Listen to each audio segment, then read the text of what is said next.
Guitar Hero Live, the reboot of the Guitar Hero franchise, released October 20th, 2015 on almost all major platforms. This game strived to rework how you play with a brand new peripheral outing the tried and true 5-colored fretted guitars with this new 6-chord style with 3 black frets on the top and 3 white right underneath. I do need to say that the guitar itself is really well made. It's nice and light, and the fret buttons are made separate not only by the 2 colors but the feeling. The top black ones have a slight etching engraved into them, giving them a subtle texture, while the white ones are smooth. They've given a much needed star power button on the guitar that is large, though for me it's still kind of hard to hit while playing. Luckily, the gyroscope tilting to activate star power feels a lot more consistent with this one in comparison to older guitar models. And of course, the nice thing with this controller is it is completely wireless, only needing a simple little thumb drive that plugs into your console and syncs up with no hassle. Now, you would think, oh no, what about the amount of batteries this thing will take? Well, it only needs 2 AA's, and the life lasts quite a while. So yeah, the controller is nice. But what about the game you play it with? Well, it's about what you would expect by now from the franchise. The game is played by strumming while holding down the corresponding buttons on the screen, and like in any rhythm game, you're scored based on how many notes you hit. Around now, however, is when you'll notice how freaking loud the strum bar is on this thing. Seriously, it sounds like a machine gun.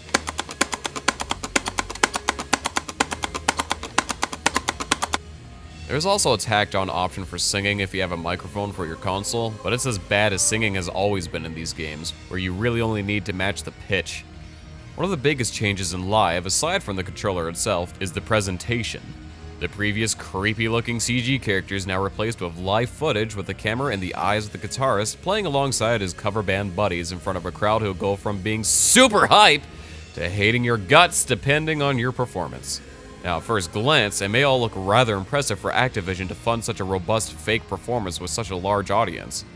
That is until you realize all of the sets are clearly on a green screen with sometimes really awkward lighting, and many of the people deep in the audience are just CGI or repeated stock footage. Also, it's completely fascinating to me some of the vocal matching abilities these singers have. I'm sorry, but it's a little hard for me to believe this guy can go from sounding like Matthew Healy to a perfect impression of Guy Garvey. It's just, no, it's impossible. There's zero chance this random guy can pull that off. Where's the tape these guys are miming to? I'm calling bullcrap. That aside, you will find your usual modes. The main campaign, or live mode, where you play through sets of songs in the setting of fictional music jams with different bands performing them, before unlocking and playing them whenever you want in the quick play mode. However, there is also Guitar Hero TV, kind of a live service where you can play all kinds of songs within an extensive library that is being updated weekly. Much like in live mode, you can either play sets of songs, in this case channels, that stream different genres that you can hop in and out of throughout the day, or play whatever available song you want at the cost of a play token. There's also premium shows where you can play new songs before they come out to the service, as well as being able to earn double the experience. Oh yeah, did I mention that TV mode has RPG elements? Because it does. You can level up and unlock new star power abilities and a bunch of cosmetic things like guitar necks, icons, and other stuff that doesn't matter. Now that we got the basics out of the way, I'm sure you're all wondering, Guitar Hero Live, is it the bomb? No. Sadly, I feel this reboot falls flat in many aspects, but it mostly comes down to the gameplay and the challenge. Once you've adapted yourself to the new controls, you'll probably end up finding that a lot of the charts for the songs are either incredibly repetitive or pretty dull and uninteresting, making the game become bland really fast. That and the presentation of the notes can also be pretty bad, with only minor things pointing out each separate note types.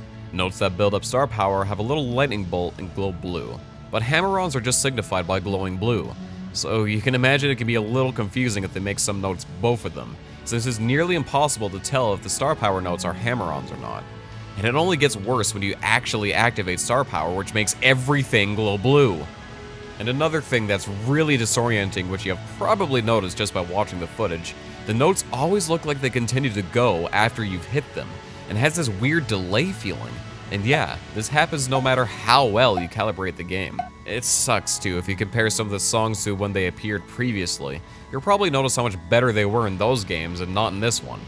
The main campaign is probably the shortest it's ever been, with only about 3 songs in each set, with various, sometimes pretty questionable music choices. That and there's practically no challenge, since the game is lacking any form of failure.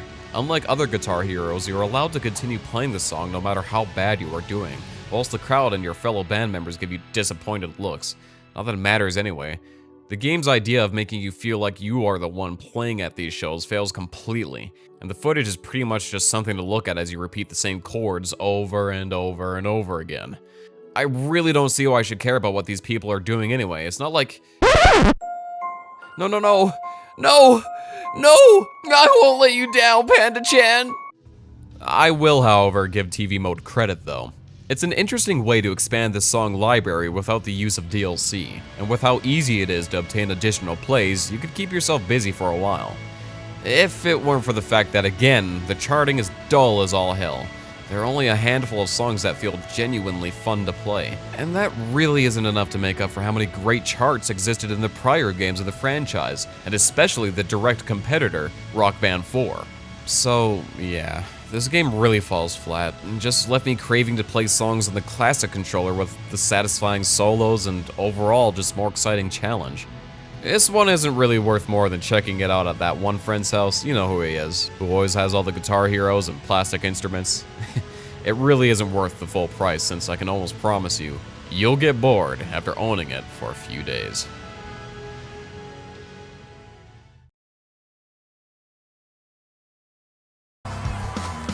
What are you guys even so mad about? What were you expecting? We're a cover band. This isn't even our music. What were you expecting? What are you so mad for? How much did you guys even pay to be here? This entire concert is a ripoff. It's nothing but cover bands. Nothing but cover bands. You're gonna pay tickets to see the original guys and you came out here? How many people are out here anyway? There's like a million of you. What were you expecting? You were ripped off. You were all ripped off.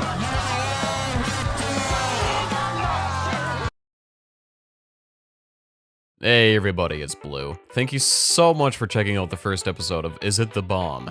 I spent a lot of time editing and capturing the footage for this video, so I genuinely hope you guys enjoyed it. Let me know what you thought in the comments below, I'd really appreciate it. And if you really did enjoy it, please give the video a like, share it with your friends. It really helps out and it'll encourage me to keep making these review videos. Anyway, I'd like to give a bunch of thanks to some people here. Thank you so much, SnazzAppleSweet, for all the time and effort you put into making all those little clips of artwork of Lucario you saw popping up throughout the video. By all means, check her out. Thank you very much to my good friend Duvad for the 3D animation you saw of the Is It the Bomb question segment. Thank you Harley X for the original bomb model. Duvad ended up having to remake it for Source, but thank you for your time anyway. Shout out to the Super Pains for letting me borrow some of their Rock Band 4 footage. Check them out if you want. I'd like to give a special shout out and thank you to Super Butterbuns for being a big source of inspiration for me starting up this review show. Anyway, if there's ever another episode, be sure to subscribe to catch the next one. And with that, this has been Blue Bomber IMO. Thank you very much for watching, and until next time, have a great day.